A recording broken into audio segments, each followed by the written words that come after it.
In the golden desert of Arabia, a young boy was about to learn a lesson that would change the world forever.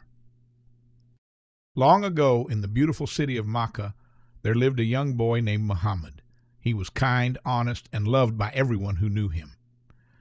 When Muhammad was just a young boy, he worked as a shepherd taking care of sheep and goats in the hills around Makkah. One sunny day, while watching over his flock, he noticed that one little lamb had wandered away from the group. The little lamb was lost and scared, crying for its mother. Young Muhammad didn't hesitate. Even though it meant leaving the rest of the flock for a moment, he carefully searched the rocky hills, looking behind every bush and stone. Finally, he found the frightened lamb stuck between two rocks.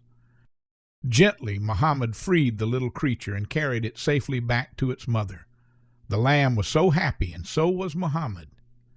This showed everyone that even as a young boy, Muhammad was trustworthy, caring, and responsible. The people of Makkah began calling him Al-Amin, which means the trustworthy one. Just like young Muhammad, we should always be kind to animals and help those who need us, no matter how small they are.